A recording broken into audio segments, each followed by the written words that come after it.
Voice of Indonesia.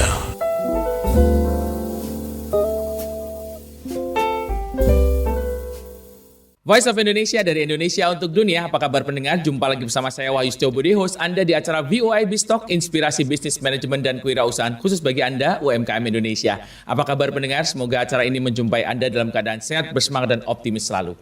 Para pendengar sekalian, tahun 2023 kita tutup dengan kondisi yang cukup baik. Perekonomian Indonesia cukup kuat sehingga saat ini kita bisa merasakan juga kita mulai mempersiapkan diri untuk tahun 2024 nanti. Hari ini kita akan bicara mengenai outlook Indonesia di tahun 2024.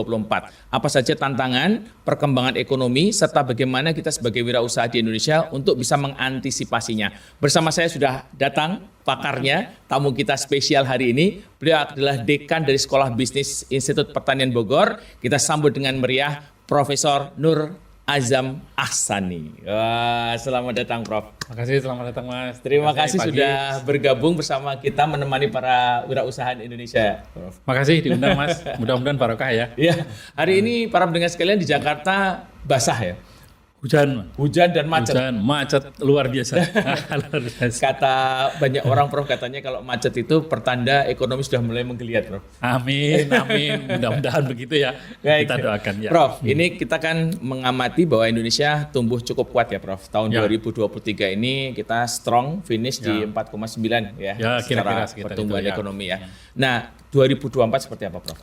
Ya, gini Mas. Kalau kita bicara pertumbuhan ekonomi, dulu di awal 2023 orang takut kita akan gelap, Indonesia krisis macam-macam, tapi dari awal 2023 saya bahkan akhir 2022 saya bilang enggak, 2023 itu aman dan saya sudah meramalkan pertumbuhan kita 4,9 itu dari bulan September tahun 2022. Gitu ya. Nah di tahun 2024 gimana? Ya dunia masih dihantui lah, Amerika masih bermasalah, Inggris bermasalah gitu ya. Kemudian Jerman, kemudian Cina, semua ekonominya melemah gitu. Terus Indonesia gimana? Kami bikin model untuk itu karena kebetulan kami memang setiap tahun bikin kita menyebutnya sebagai early warning system ya, terkait dengan pertumbuhan ekonomi ke depan. Tahun 2024 gimana? 2024 kita doakan sama-sama Indonesia aman gitu ya. Dari ramalan kami kita sudah ngitung pertumbuhan ekonomi kita tahun 2024 ini Pak Wahyu tolong dicatat, nanti kita cek tahun depan gimana gitu ya. Pertumbuhan kita ada di 5,15%. 5,15. Ya, sedikit lebih tinggi dari tahun lalu. Mudah-mudahan nggak ada hambatan yang aneh-aneh, mudah-mudahan tidak ada sesuatu yang kejadian yang luar biasa. Kalau everything oke, dari ramalan kita tahun 2024 kita 5,15%. Baik. Prof Azam, ini kan kalau kita amati kan banyak orang khawatir dengan perkembangan geopolitik global ya. Ya, di mana terjadi banyak sekali konflik di level dunia menyebabkan orang berpikirnya nanti akan ada commodity price yang pasti akan naik gitu ya, yang menyebabkan di dalam negeri pasti terganggu juga. Nah, seperti apa Prof? Seberapa jauh ekonomi global itu akan berpengaruh terhadap ekonomi Indonesia? Oke, makasih Mas. Saya bicara pakai data ya, karena kebetulan saya backgroundnya orang statistik aslinya, jadi kalau ngomong apapun pakai data. Kalau tanpa data saya nggak ingin ngomong. Jadi gini, apakah kita terpengaruh kondisi global? Ya, nggak mungkin nggak. Kita punya ekonomi namanya sistem ekonomi terbuka atau open economy. Jadi apapun yang terjadi di negara luar, kondisinya pasti mempengaruhi kita. Lewat jalur mana? Lewat jalur ekspor impor namanya gitu ya, net ekspor itu disebutnya. Lewat jalur pasar uang, lewat jalur perdagangan dan sebagainya, pengaruhnya ada. Tapi dampaknya kita besar nggak? Saya nggak ngelihat dampaknya terlalu besar. Pertama karena ekonomi kita itu masih ditopang paling banyak dari dalam negeri. Dari luar ada tapi nggak terlalu besar. Yang kedua, harga komoditas naik, harga minyak naik. Dampaknya kita gimana? Kalau dari data yang ada setelah perang Ukraina justru kita diuntungkan. Jadi perang Ukraina itu bulan Februari tahun 2022 ya. Nah, setelah perang itu 9 hari setelah perang harga minyak meroket di titik tertinggi. Dan itu melulu khawatir di mana. Dan gara-gara harga minyak naik itu Amerika memberikan embargo, Eropa kasih embargo ke Rusia, tapi nggak efektif gitu. Justru yang terjadi memukul balik ke mereka sendiri. Sekarang di Amerika, di Eropa inflasinya tinggi sekali. Mereka mencapai rekor tertinggi 50 tahun terakhir itu udah tertinggi. Sehingga inflasi mereka di atas kita, suku bunga mereka naik. Kita tahu semua lah, lihat dari koran, dari media, Amerika bermasalah, Inggris bermasalah, Eropa bermasalah, semua negara maju bermasalah. Indonesia gimana? Aman-aman aja tuh dari tahun lalu. Aman-aman. Kenapa? Karena ternyata kalau naik harga-harga komoditas tadi, itu mayoritas perdagangan kita ada di situ. Nah, kita malah diuntungkan. Jadi kalau dilihat data perdagangan, kalau bisa nanti saya tunjukin, bisa tunjukin ke teman-teman ini ya, bisa diselipin gambarnya gitu ya.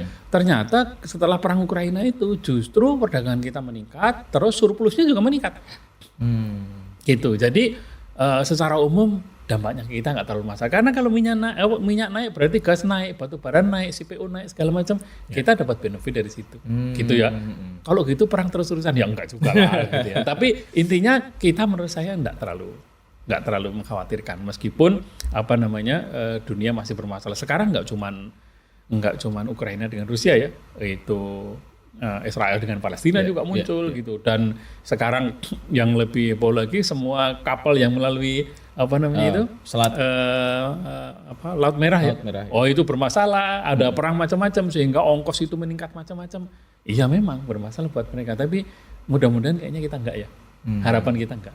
Ya, ya. Berarti memang ada semacam mekanisme untuk keseimbangan ya di dunia sekarang ini ya Prof ya, sehingga ekonomi terbuka Indonesia itu malah memberikan keuntungan kita karena sebenarnya mekanisme balancing itu membuat kita ada buffer lah gitu ya terhadap ekonomi. Paling tidak pengalaman tahun 2002, 2023 kita nggak masalah. Dulu semua orang menakutkan kalau lihat berita sekitar awal tahun 2023 dengan akhir 2022 ya. Gelap gulita. Itu semua bilang ekonomi kita gelap gulita segala macam. Waktu saya katakan enggak, gelap di mananya. Saya udah meramalkan 4,9 sehingga waktu itu saya sampai diminta oleh teman-teman startup ya untuk ngomong di Ritz-Carlton. Kok Bapak ngomongnya beda sendiri? Ya enggak apa-apa. Saya ngomong kan pakai data aja. Kalau enggak ada datanya, Bapak yakin? Ya kan data saya mengatakan begini. Saya hanya bicara sesuai dengan itu. Dan setelah tahun 2023 berakhir, kita gelap enggak? Enggak juga. 4,9 juga tercapai. Jadi kayaknya menurut saya cukup yakin ya. Dan selama ini kalau kita meramalkan dari tahun 2007-2008 gitu ya, tahun 2020 itu, yang namanya krisis 2020 katanya orang krisis COVID. Menurut saya bukan krisis COVID. Kenapa? Itu bulan September tahun 2018. Tanggal 20, saya udah ngomong kemana-mana itu bahwa tahun 2020 itu ada potensi krisis.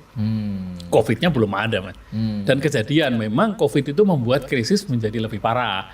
Datangnya krisis juga menjadi lebih cepat. Gitu. Tapi overall, menurut saya sebelum COVID pun kita sudah bisa meramalkan bahwa ekonominya, early warning system-nya udah menunjukkan bahwa krisis akan terjadi di tahun 2020. Gitu. Jadi tahun 2024 gimana? Kembali ke pertanyaan awal tadi. Ya early warning system kita kalau untuk Indonesia nggak ada masalah, biasa-biasa aja. Gitu. Jadi saya nggak khawatir terkait dengan 2023. Sekali lagi mudah-mudahan tidak ada yang aneh-aneh ya. Force major. Nggak ada force major gitu ya. Karena kan ini tahun politik ya. Kalau pemilunya panas macam-macam ya itu kan di luar dugaan kita ya. Tapi kalau berangkat dari fundamental ekonomi nggak ada tanda-tanda kita mau krisis di tahun 2024. Baik, tadi sudah disinggung oleh Prof. Azam ya. Tadi kita bicara mengenai pengaruh eksternal terhadap perekonomian Indonesia, Prof. Tadi Prof. Azam juga suka menyebutkan bahwa akan ada hajat besar lah di Indonesia ini yaitu perhelatan politik. Nanti akan ada pemilihan presiden, pelantikan presiden segala macam. Nah, tentu di sini kan ada juga yang mengatakan ini ada ketidakpastian yang tinggi, tapi ada juga yang mengatakan justru politik itu nanti akan punya efek terhadap pergerakan ekonomi. Nah, menurut Prof. Azam sendiri seperti apa, Prof? Pengaruh politik terhadap gonjang-ganjing perekonomian nasional, Prof? Ya betul. Yang pertama gini, bahwa politik itu membuat investor wait and see, terutama investor asing ya. Mereka kan pengen tahu ke depan kayak gimana. Kalau kita aman ya mereka masuk. Intinya kalau orang asing masuk ke Indonesia, apakah mereka pengen mikirkan Indonesia? Enggak lah, terlalu ideal kita. Orang asing masuk kita ngapain ya cari duit. Intinya gitu. Namanya investor kan cari duit. Kalau dia mau make a business di Indonesia, doing business di Indonesia, yang dia cari kan keuntungan. Dia tunggu-tunggu dulu, sekarang wait and see dulu. Kalau aman dia masuk, kalau enggak dia keluar. Jadi kalau sekarang orang heboh, ini banyak investor wait and see, banyak dana keluar macam-macam. Menurut saya biasa-biasa aja, normal aja. Itu political business cycle. Setiap masa pemilu menjelang pergantian politik ya kondisinya begitu. Gitu. Jadi menurut saya enggak usah terlalu ditakutkan gitu ya. Dampak itu pendek aja. Kalau nanti pemerintah sudah terbentuk, ya kalau mereka melihat Indonesia menguntungkan masuk lagi, nggak usah dipaksa juga masuk lagi. Di mana-mana kalau ada roti di situ nggak usah diundang semua datang, kira-kira gitu. Nah kemudian ada nggak dampak negatif positifnya? Ada kalau dari dalam ya. Kalau seperti yang saya katakan tadi, kalau terjadi hal-hal yang force major, ya dampaknya negatif lah pasti. Makanya kita berharap, kita berdoa janganlah ada yang gitu-gitu karena itu membuat selalu menjadi suasana nggak nyaman ya nanti. Tapi dampak positifnya ada nggak? Oh ada, besar sekali. Setiap perhelatan politik itu ada yang saya bilang tadi political business cycle. Sekarang spendingnya di tahun 2024 itu gila-gilaan. Makanya kenapa kita optimis tahun ini lebih baik daripada tahun 2023. Kalau everything okay ya. Wah sekarang bisa dibayangin yang namanya belanja makanan lah itu orang kampanye lah, belanja spanduk lah apapun namanya. Dari itu kaos apapun. Spanduk. Terus nanti pas ada KPPS itu snacknya. Oh itu udah luar biasa. Jadi itu dampaknya akan besar, sisi positifnya juga besar. Nah tergantung kita bisa menyikapi secara dewasa enggak. Kalau kejadiannya ricuh macam-macam ya. Kalau prediksi Prof Azam, karena kan kita sekarang dengan kondisi cultural Indonesia seperti sekarang, seperti apa Prof? Sudah cukup dewasakah atau menurut Prof Azam akan ada juga perlu kita perhatikan? Ya kalau saya sih pengennya selalu optimis ya. Saya orang yang always optimis ya, selalu. Kalau bisa kita optimis saja lah gitu. Kita doakan yang terbaik, jangan ini, jangan neko-neko, jangan ini. Nggak perlu kita membuat keributan macam-macam. Takdirnya udah ditentukan. Gitu. Jadi kita positif aja, lakukan yang terbaik dengan ini kita. Dan kalaupun misalkan sekarang ada 3 kandidat presiden, ya 3-3-nya juga pengen bangun Indonesia. Nggak ada yang pengen gitu ya. Tentu dengan cara pandang masing-masing. Jadi ya kita lakukan sebagai warga negara yang baik, kita ikuti pemilu dengan baik, kita lakukan apapun yang kita bisa lakukan untuk Indonesia. Kira-kira. Baik Prof. Nah salah satu hal yang menarik Prof, beberapa kali sempat saya coba amati Prof punya konsep bahwa ekonomi itu ada semacam season ya Prof ya. Ada kontraksi, ada kemudian ekspansi. Nah, dalam konteks ini seperti apa Prof? Iya gini, ini terkait dengan season ya, kontraksi dan ekspansi ya. Ini teori lama sekali ya, dari zaman nenek moyang itu ada dan sampai hari ini sampai kapanpun selama manusia masih hidup itu akan ada. Jadi landasan awalnya adalah dunia itu diciptakan dengan keteraturan. Kalau kita yakin bahwa Tuhan itu ada, Allah itu ada, Allah menciptakan dunia itu dengan keteraturan, gitu ya. Bayangkan misalkan, saya selalu mengilustrasikan gini, kalau saya misalkan kita megang gelas gitu, yang ada isinya, itu air gitu. Saya pegang gini, kalau seandainya saya 1 detik aja tertidur, jatuh guling itu hanya gelas loh. Sementara ini dunia dengan sisinya gini. Kalau seandainya Allah itu tertidur 1 detik aja, runyam dunia ini runyam. Jadi dunia diciptakan dengan demikian teraturnya dan itu ada keteraturan.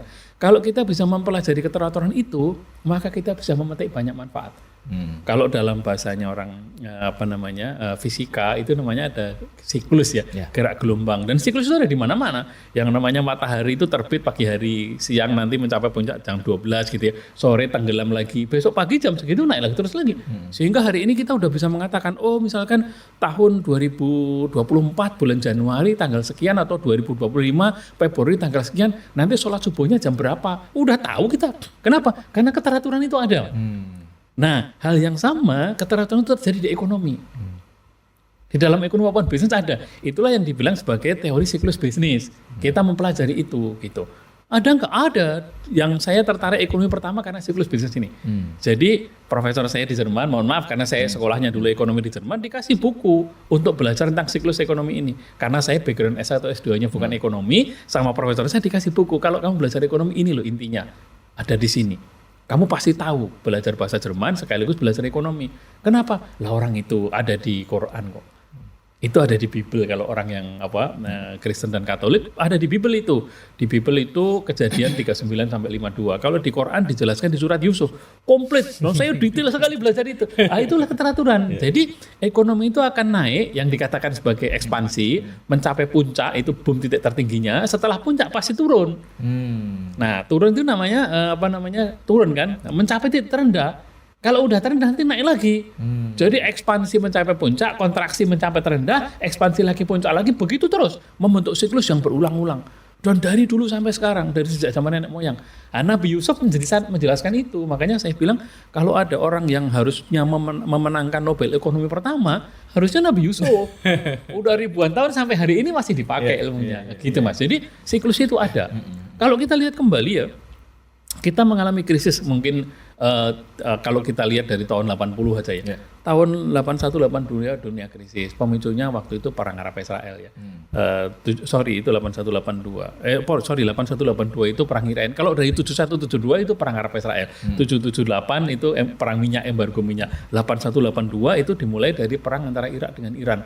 87-88 itu perang kejadian Wall Street yang runtuh Wall Street itu.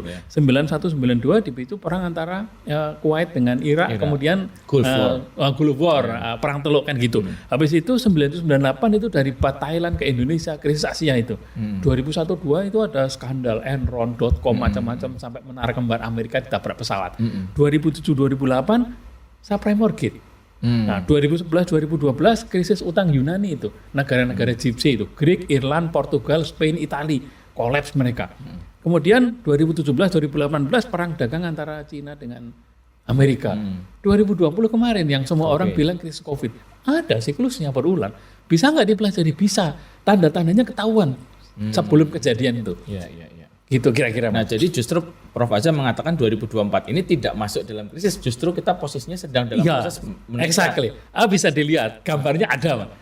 Gambarnya ada. Untuk negara-negara yang saya bilang tadi, Amerika, Eropa, ke Jerman, misalkan Cina, Jepang, itu tahun 2024 sinyalnya mereka menurun. Gitu ya. Sinyalnya mereka menurun. Meskipun kemarin berita terakhir di Amerika ada tanda-tanda akan membaik, tapi belum akan membaik pulih seperti kemarin-kemarin, gitu ya. Untuk Indonesia sinyalnya naik. Makanya kita yakin Indonesia. Jadi kalau saya ditanya antara Indonesia dengan negara Amerika, Eropa, Jepang, Jerman gitu ya, misalkan ya, tahun 2024 bagusan mana? Ya kalau perkembangan ekonominya sih menurut saya bagusan di Indonesia ya. Optimis enggak? Ya jadi orang optimis lah gitu ya. Jadi orang gitu optimis. Gitu Mas. Oke, menarik sekali Prof Azam. Para pendengar sekalian, ini segmen 1 ini ditutup dengan optimisme ya. Jadi kita dari pembicaraan tadi kita mengatakan bahwa memang banyak tantangan yang perlu kita waspadai gitu ya. Namun demikian tidak meninggalkan kita pada mindset, mental state kita bahwa tahun ke depan itu peluang-peluangnya juga akan terbuka. Kita akan lanjutkan lagi pembicaraan kita setelah kita nikmati musik yang berikut ini. Voice of Indonesia.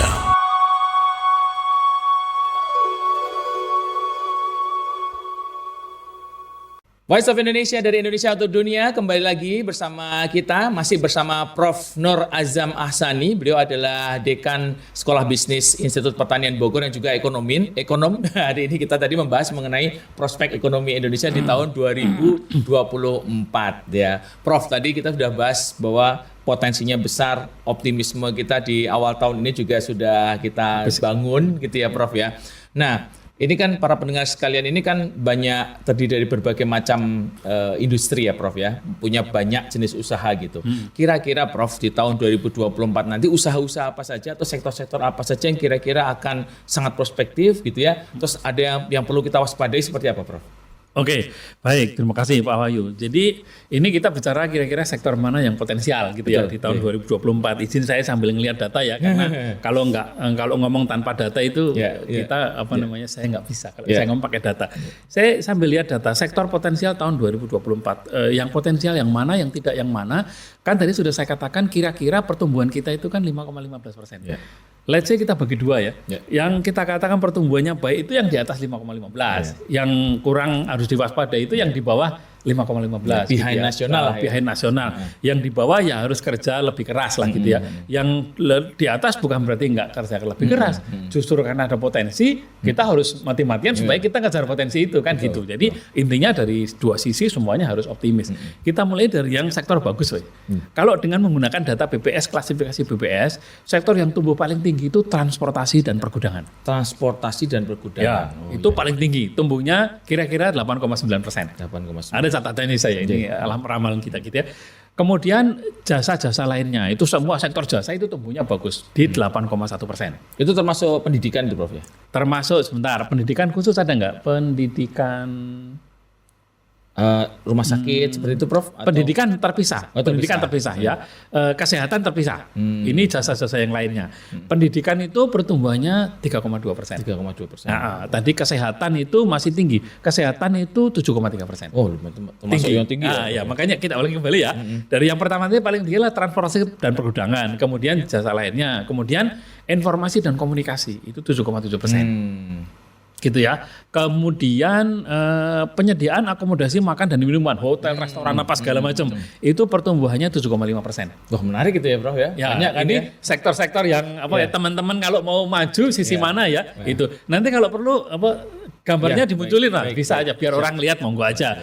Kemudian yang tinggi lagi jasa perusahaan 7,3%, jasa kesehatan 7,3%, listrik, air, gas macam-macam itu 5,2%.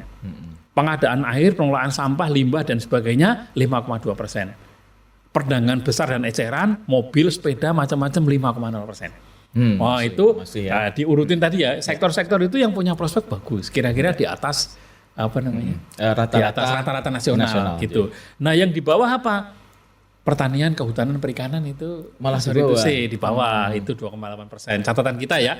Kemudian pendidikan, real estate, pertambangan dan bahan galian gitu. Keuangan dan asuransi itu 3,6%. Administrasi pemerintahan, pertahanan, jaminan sosial itu 3,7%. Kemudian konstruksi 4,0%. Industri pengolahan 4,2%. Jadi ini klasifikasinya BPS ya. Jadi kita bisa melihat dari cerita tadi, nanti bisa disimak ulang, dicatat ya. Kita ada di mana, kira-kira pertumbuhannya berapa. Nah, silahkan disimak. Yang di atas 5,15% berarti ayo kerja keras untuk apa namanya mengambil potensi kan, supaya kita nggak ketinggalan karena potensinya ada besar. Kalau yang di sini dicatat kurang dari 5,15% gimana? Ya jangan lengah, harus kerja keras. Gitu. Kerja kerasnya untuk apa? Buktikan bahwa ini salah gitu. Nah ini ada sesuatu yang saya ingin sampaikan Mas, Pak Wahyu ya.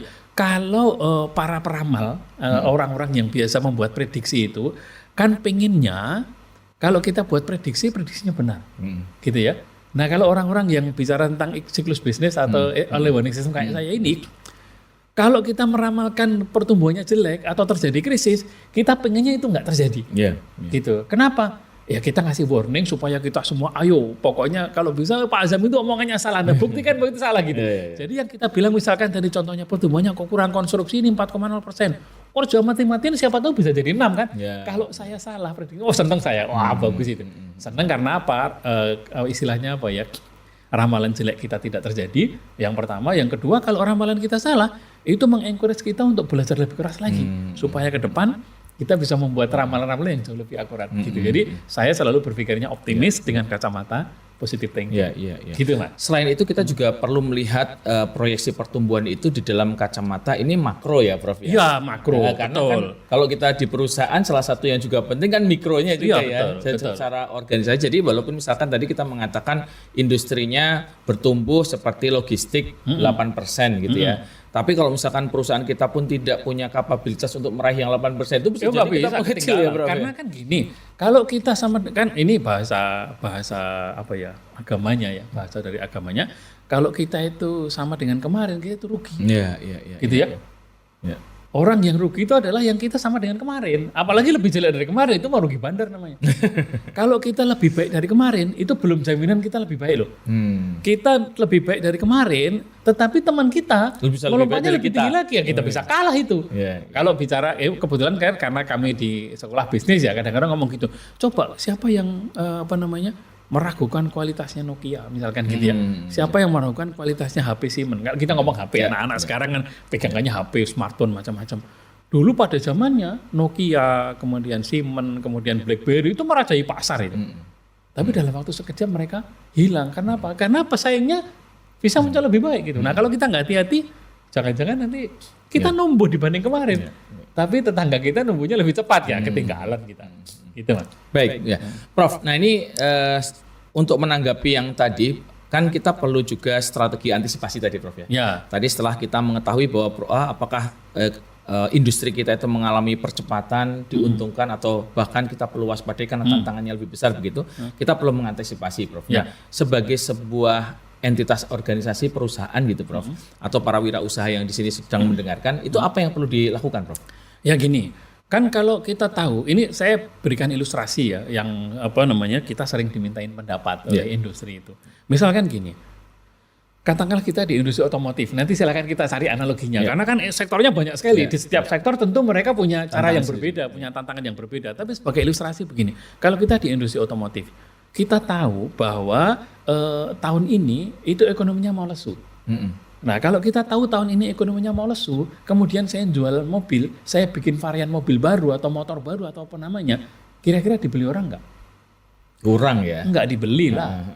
Rugi berarti. Kita punya inovasi macam-macam, bikin macam-macam, tahun depan krisis. Rugi kita. Gitu ya. Tapi kalau misalkan sekarang ini ekonominya lagi lesu. Tapi kita tahu tahun depan ekonominya boom. Pada waktu tahun depan ekonominya boom, kita kesempatan untuk jualan kan. Nah, kalau kita mau jualan mobil tahun depan, bisa nggak begitu sekarang boom kita ciptakan mobil? Harus ada Nggak waktu. bisa, pasti ada waktu. Jadi begitu kita bisa prediksi ke depan ekonominya mau membaik, apa yang kita lakukan? Kita siapin bagaimana pada waktu boom nanti, pada waktu konsumen meminta barang, pada waktu ekonomi lagi demanding, waktu itu kita udah siap masuk pasar, gitu.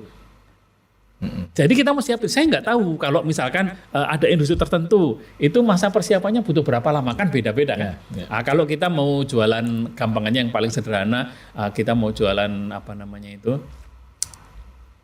kopi atau teh atau minuman atau makanan gitu ya, itu bisa seketika.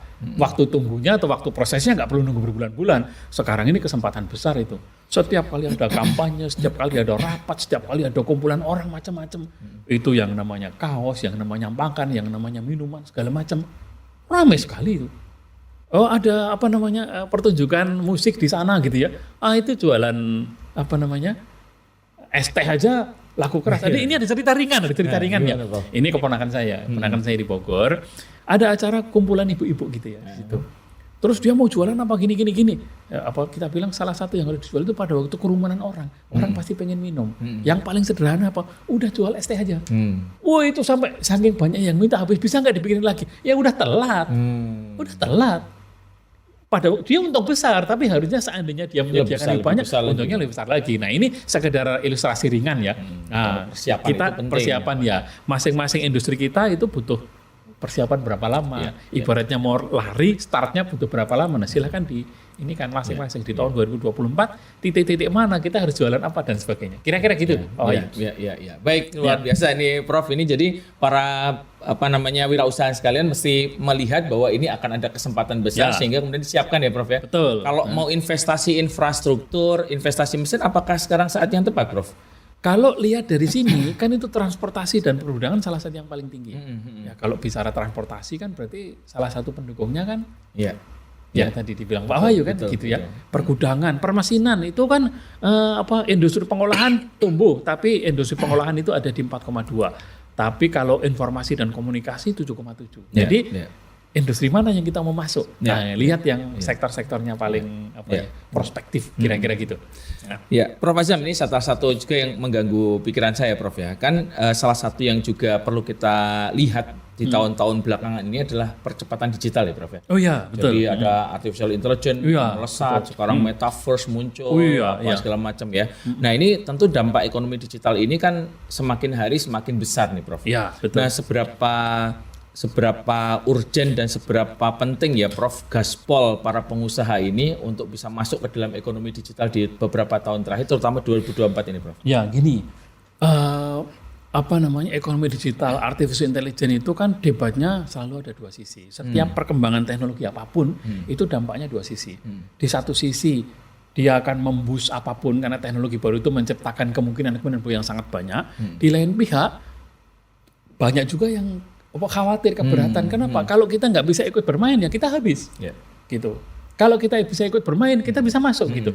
Masalahnya adalah bisa nggak kita menolak perkembangan teknologi IT macam-macam. Saya kok ngelihatnya nggak bisa ya.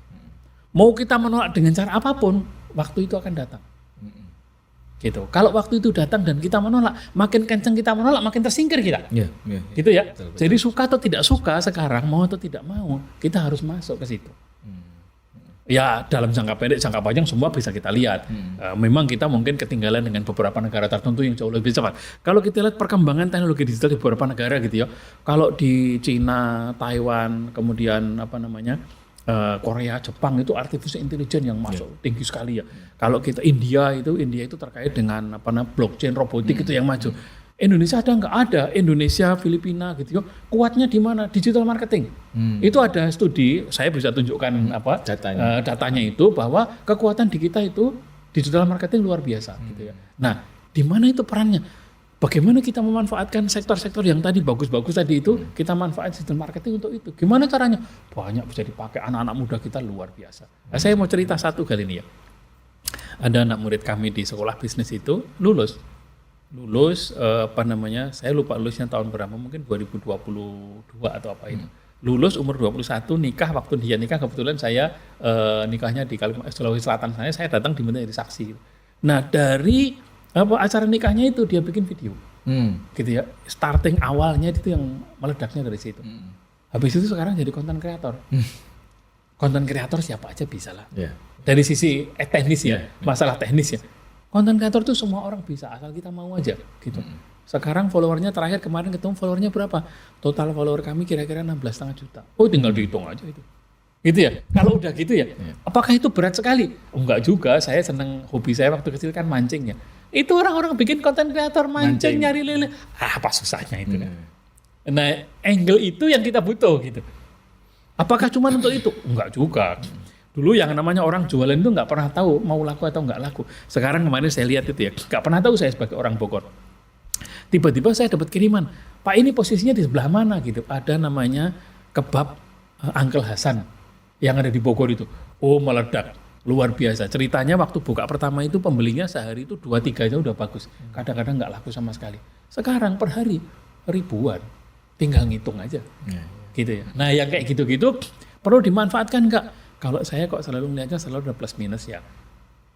Perkembangan IT apapun namanya artificial intelligence punya dampak buruk nggak ada. Banyak pekerjaan hilang, iya pasti. Ayo kita rubah, kita bikin gitu. Anak-anak muda gimana? Suruh sekolah yang pintar dengan segala cara, mau sekolah, mau training, mau apapun gitu.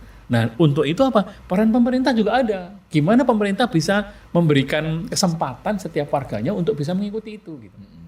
Jangan juga bilang pemerintah salah sendiri, kamu bodoh. Nah kalau bodoh tugasnya pemerintah gitu. Gitu Pak. Ya, terima kasih Prof. Azam. Wah ini menarik sekali pembicaraan di segmen kedua ini. Kita cerita mengenai sektor-sektor apa. Jadi para pendengar sekalian yang di rumah bisa mencermati ya Prof ya. Apa saja kira-kira apakah sektor ini masuk ke dalam sektor yang sedang dalam posisi sangat cepat perkembangannya atau kita perlu waspada tantangannya. Dulu ada peribahasa di satu padang savana itu ada singa, ada rusa ya. Siapapun singa hari itu harus berlari cepat supaya bisa makan rusa ya Bro. Nah, rusanya harus berlari lebih cepat supaya tidak dimakan singa. Jadi mau jadi singa mau jadi rusa tetap berlari. Silakan aja. Jadi yang paling penting adalah para pendengar sekalian harus terus berjuang ya supaya bisnis kita itu menjadi semakin berkembang. Kita akan kembali lagi pada segmen ketiga nanti setelah kita dengarkan lagu ini untuk menghangatkan suasana kita. Voice of Indonesia. Voice of Indonesia dari Indonesia untuk Dunia masih bersama Prof. Nur Azam Ahsani. Beliau adalah Dekan Fakultas Sekolah Bisnis.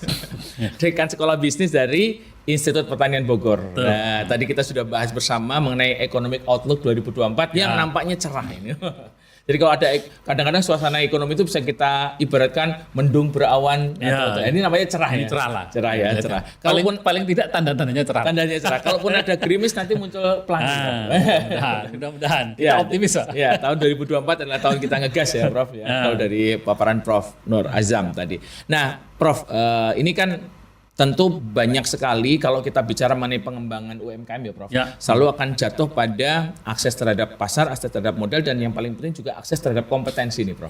Nah sekolah bisnis IPB itu kan sudah punya sejarah panjang mengembangkan bisnis gitu ya Prof ya. Nah di dalam konteks pengembangan keusahaan, wirausahaan, kompetensi literasi bisnis, apa saja Prof yang sudah pernah dilakukan Prof? Ya oke. Ini ngomongin sekolah bisnis jadi nggak apa-apa ya. Nggak apa, mungkin supaya masyarakat tahu juga. IPB ada sekolah bisnis ada. Kita belum lama sekolah bisnis kita itu berdiri tahun 2017.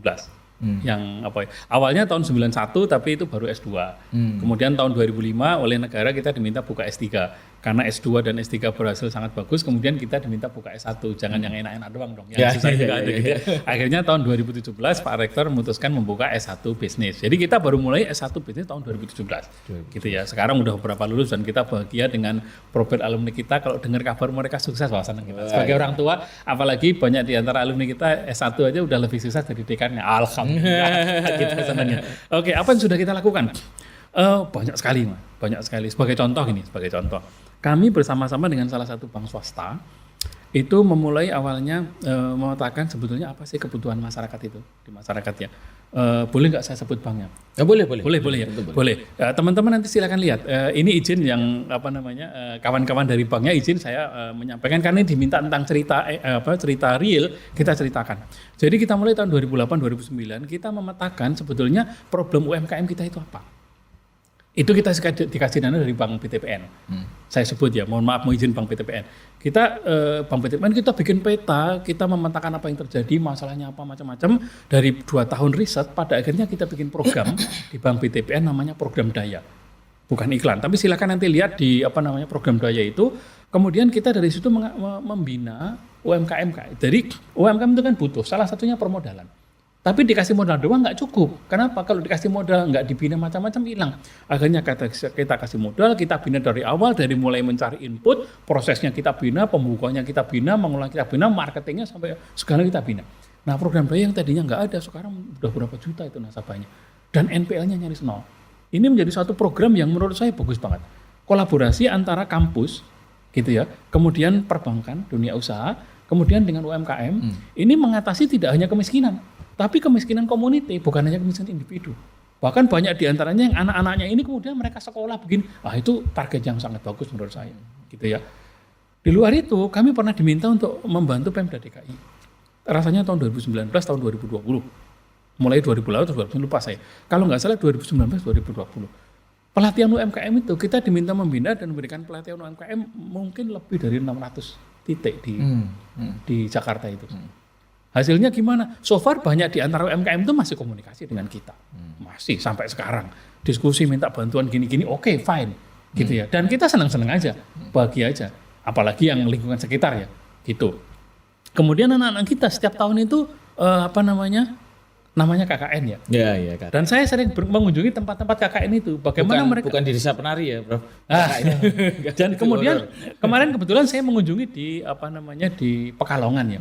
Ketemu langsung dengan kepala desanya, dengan ini gimana mereka memberikan inovasi-inovasi untuk diserap oleh masyarakat itu. Yang tadinya mereka punya produk misalkan dalam tanda itu dijual biasanya aja, dibikin paket yang bagus, mulai masuk ke mulai masuk ke marketplace macam-macam, diajarin semua itu. Kami juga tahun-tahun ini diminta membina salah satu Pemda di Sumatera Barat untuk mencetak 100.000 entrepreneur baru. Misalkan gitu. Yang kayak gini banyak sekali Mas kita lakukan. Mungkin kalau diceritakan banyak sekali ya. Ini beberapa yang saya ingat betul kita lakukan itu dan kita welcome dengan senang hati membina. Kalau kita punya sesuatu kita bisa berbagi. Kalau nggak punya kita carikan orang siapa yang bisa membantu. Gitu partner gitu ya. Nah di luar itu kalau dari dalam kampus sendiri tugas kita emang mencetak entrepreneur baru ya. Gitu. Jadi anak-anak S1 itu kurikulumnya kita bangun bagaimana caranya mereka menjadi entrepreneur baru. Mulai dari mencari topik, mencari ide segala macam gitu ya. Ide initiation namanya. Ide selalu kita bilang muaranya dari mana? Berangkatnya dari empati. Jangan berangkat dari keinginan mencari harta paling banyak. Enggak, itu nanti salah itu. Berangkatnya dari empati, apa yang dibutuhkan masyarakat, kita bisa bantu apa. Kalau kita lihat cerita misalkan gampang yang paling sederhana itu Jack Ma dengan Alibaba itu kan karena dia berempati sama UMKM Cina yang nggak bisa bermain. Dia bikin itu. Yang namanya Bill Gates bikin Microsoft itu kenapa? Kok rumit banget dia bikin itu untuk memudahkan orang. Jadi sebetulnya berangkatnya dari situ. Apapun yang kita lakukan kalau bisa membantu orang dan orang kemudian tahu manfaatnya, boom itu. Kalau di desa-desa misalkan gitu ya, sekedar contoh mungkin saya senang, saya orang Klaten. Aslinya orang Klaten Pak Wahyu. Di Klaten itu ada namanya Umbul Ponggo. Kalau di sana di internet ada itu. Wah, yang dulunya itu Umbul Ponggo itu apa ya? Yang foto-foto di bawah air, betul. Ya, sambil sepedaan betul ya. Itu zaman dulu sebelum ada itu, jangan-jangan itu tempat mandiin kebo itu. Kira-kira kita gitu ya. Sebelum di ini. Tapi kemudian ada orang yang punya ide macam-macam, dengan satu ide aja hari ini bisa diposting macamnya, sekarang jadi hebat sekali Umbul Ponggo itu. Desa itu luar biasa. Hari ini yang saya dengar ya, informasi terakhir kemarin itu seluruh orang dari desa Ponggo itu sekolah kemanapun di seluruh Indonesia, kalau mudah-mudahan saya tidak salah ya, sekolah kemanapun yang bayarin dari kas desa. Orang tua nggak perlu mikir lagi. Kalau bisa gitu kan nggak perlu muncul heboh pinjol untuk bayar sekolah kan? Gitu loh. Gitu Pak. Iya. Prof, menarik sekali ya. Jadi memang ini salah satu peran dari akademis ya Prof ya. Tidak di dalam menara gading saja melihat dari jauh tapi juga terjun langsung. Betul ya. Prof, Ini yang juga kita saksikan sekarang ini kan kabarnya nanti sampai pada bonus demografi gitu ya Prof Ya. di mana generasi muda kita angkatan kerja itu lebih besar daripada angkatan yang tidak bekerja. Nah, salah satu juga yang menjadi sumber sebenarnya diharapkan untuk bisa mendorong kewirausahaan kita yang rasio kewirausahaan masih rendah ini Prof. Ya. Ini kan mahasiswa ya Prof ya. Yang nanti lulusannya itu nanti bukan hanya bekerja tapi juga bisa membuka lapangan kerja. Apa tantangannya Prof di universitas ketika mendidik para mahasiswa ini untuk nanti ada jiwa entrepreneurship-nya gitu Prof. Itu apa Prof hambatannya? Ini kita cerita empiris ya. Iya. Kalau ada yang cocok nyambung ke nyapa mohon dimaafkan. Gini, kami melakukan survei itu kalau kita survei bisa sampai 60-70% mahasiswa kita sekarang keinginannya jadi entrepreneur. Berangkat dari situ mudah. Entrepreneur kami kebetulan di sekolah bisnis kita membuka untuk S1 ya, itu 4 konsentrasi. Yang pertama namanya entrepreneurship konsentrasinya. Kita ingin mereka menjadi entrepreneur, mencetak entrepreneur untuk membuat perusahaan baru, kira-kira gitu ya. Yang kedua intrapreneur. Intrapreneur itu mereka yang akan berkarir di perusahaan-perusahaan yang dalam tadi sudah established, kita ingin menjadi lebih besar.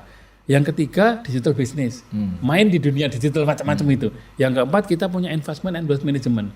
Ini bagaimana cara mengelola keuangan. Banyak orang kaya nggak ngerti duitnya mau apa gitu ya. Nah orang-orang ini kita didik untuk gimana memanage uang supaya kemudian menjadi bermanfaat lah. Tidak hanya untuk diri kita sendiri, tapi juga untuk masyarakat, untuk anak cucu, kira-kira gitu. Dipertahankan itu. Nah kita mendidik itu 70% lebih input kita itu pengen jadi entrepreneur. Kalau ditanya pengen jadi PNS, nggak ada yang ngatur, nggak ada. Mayoriti pengen itu. Ada nggak yang pengen jadi ilmuwan? Ada tapi nggak nyampe 10%. Gitu. Nah tadi pertanyaan Pak Wahyu bagus sekali. Tantangan terbesarnya apa? Ini mohon maaf ya. Mohon maaf. Tantangan terbesarnya dari orang tua. Oh orang tua yang. Kita meyakinkan orang tua dan saya berkali-kali di Kompen kita meyakinkan orang tua paling sulit. Kenapa? Ya kalau saya sebagai orang tua, kan saya dididiknya pendidikan tahun 80 gitu ya. Waktu itu pengennya begini-begini, kerja itu yang mapan, yang gini, yang dapat penghasilan bulanan macam-macam. Itu berkali-kali saya ditelepon. Bahkan 2 orang dosen pun telepon. Ini saya cerita ya. Datang mau masuk ke sekolah bisnis. Saya bilang yakin mau masuk sekolah bisnis. Ini gini. Ya anaknya pengen gini-gini. Tapi kalau ke sini jangan heran ya. Nanti kalau kemudian anaknya nggak mau gini-gini maunya bisnis. Baru masuk S2 ini ya, matrikulasi 2 bulan gitu ya. Kemudian keluar dari pekerjaan yang sangat mapan di Jakarta. Wah, bapaknya telepon, ini saya diajari apa anak saya di sekolah bisnis, kenapa gini-gini. Saya bilang, loh kan saya sudah bilang dari pertama. Gitu ya. Kemudian memang pengen jadi pebisnis. Tapi kemudian setelah 1,5 tahun dari masa itu belum sempat lulus, berkembang luar biasa macam-macam. Oh ternyata udah bisa beli apartemen di Jakarta. Waduh ternyata saya salah. Anak sekarang ternyata, loh memang begitu. Kemarin ada mahasiswa saya juga ujian S2, baru ujian S2. S1-nya dari hubungan internasional. Gitu ya. Gimana kerjaan sekarang? Bisnis, nggak mau kemana-mana. Apa yang dilakukan?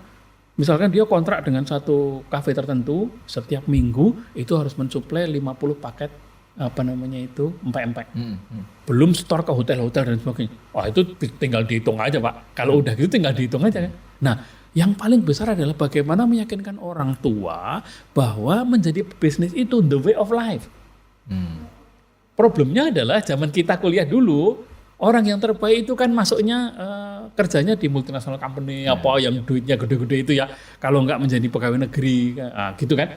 Yang menjadi entrepreneur itu pada waktu zaman saya dulu itu yang kepepet nggak keterima di mana mah jadi entrepreneur buangan gitu loh. Meskipun setelah 15 tahun lulus yang paling kaya entrepreneur yang jadi dosen itu ya naiknya ya mohon maaf lah ya mobil-mobil kecil lah yang naik Mercy yang hebat-hebat ya mereka itu gitu. Nah sekarang kita ingin membalik tujuan utama masuk sekolah bisnis itu apa? Pengen jadi entrepreneur. Nah ini tantangan terbesarnya justru meyakinkan orang tua bahwa entrepreneur itu adalah the way of life. Meskipun tantangannya besar, yang namanya itu kan pendapatannya gini-gini, kadang-kadang bagus, kadang-kadang enggak. Tapi kalau saya ditanya nanti gimana? Lah rezeki itu kan sudah diatur. Allah yang Maha Kuasa. Rezekinya Pak Wahyu itu enggak akan pernah ketukar dengan rezeki saya, gitu Pak. Gitu ya. Jadi kalau udah jatahnya, orang itu tidak akan mati sampai dengan jatah rezekinya ditunaikan. Jadi kenapa takut? Untuk sesuatu yang sudah pasti, kenapa kita? Nah itu yang berkali-kali kita tekankan ke orang tua, pekerjaannya mudah enggak? Bukan pekerjaan mudah. Tapi saya kira kan masalah waktu aja kan. Begitu nanti lihat anaknya berhasil sukses, itu menjadi contoh yang kita selalu ingin ceritakan anak-anak, ayo kamu contoh, ayo kamu contohkan. Kita nggak ingin ngomong dengan teori, mereka suruh kasih contoh aja. Mudah-mudahan dalam waktu nggak lama nanti berubah. Wah, Gitu, Pak. menarik sekali. Wah, luar biasa. Wah, ini kalau dilanjutkan bisa sampai sore ini, Prof. Aduh. Tapi waktu juga, Prof, yang Siap, membatasi kita, ya para pendengar sekalian. Ini menarik nih insight dari Prof. Azam tadi mengatakan bahwa justru mindset orang tua ini yang penting ya kalau kita bicara mengenai. Tapi mohon maaf para orang tua ya, ini cerita aja, cerita. Dan ini menjadi pembelajaran buat kita menjadi bersama. refleksi lah, refleksi Prof, buat kita bersama. Ya nggak bisa disalahkan juga. Kira-kira gitu. Baik, terima kasih Prof. Azam. Sebelum kita tutup sesi hari ini, mungkin ada closing remark, Prof. Ya, pertama terima kasih saya diundang ini Pak Wahyu. Ini pertama kali saya kesini gitu ya. Mudah-mudahan ini bukan yang pertama, yang terakhir. Siap. Kita lihat ya. Yang pertama, yang kedua, kalau mau kita bicara tahun 2024, menurut saya kita pantas optimis lah. Kita pantas optimis. Tanda-tanda menunjukkan kita harus optimis, gitu ya. Tapi apakah nanti kita pasti optimis? Nggak tahu, kita nggak pernah tahu. Nah, tugas kita adalah menjaga supaya optimisme itu nggak runtuh gara-gara hal-hal yang tidak kita inginkan. Nah, apalagi ini tahun politik yang lagi panas gitu ya. Nggak perlulah kita, kalau dalam bahasa Jawanya apa ya, eker-ekeran gitu. Ayo kita jaga supaya semuanya aman. Kita lakukan yang terbaik itu, dan kita dukung Indonesia menjadi negara yang maju. Luar biasa. Terima kasih Prof. Azam, para pendengar sekalian. Ini akhir dari pertemuan kita hari ini. Nah, tadi kita sudah menyimak banyak bahwa optimisme itu adalah sesuatu yang kita pantas untuk bangun ya, Prof ya. Dan ini tentu pesan bagi para pendengar semua bahwa tahun ini tentu media sosial kita diwarnai oleh berbagai macam informasi. Kita perlu bijak untuk memilih mana informasi yang membangun, mana informasi yang memberdayakan, menyemangati gitu, dengan informasi-informasi yang justru membuat kita takut gitu ya, Prof ya. Dan kadang-kadang informasi bisa simpang siur gitu. Kita perlu memilah, bijak di dalam memilih informasi mana yang akan kita konsumsi. Saya rasa ini adalah pertemuan yang terbaik, Bapak-Ibu sekalian. Mudah-mudahan kita bisa jumpa lagi di sesi mendatang dalam acara yang sama dengan topik-topik yang lebih menarik. Sampai jumpa kembali, kita bertemu di dalam acara ini menjadi UMKM Indonesia yang sinergi bertumbuh dan berdaya. Sampai ketemu. Bye. Voice of Indonesia.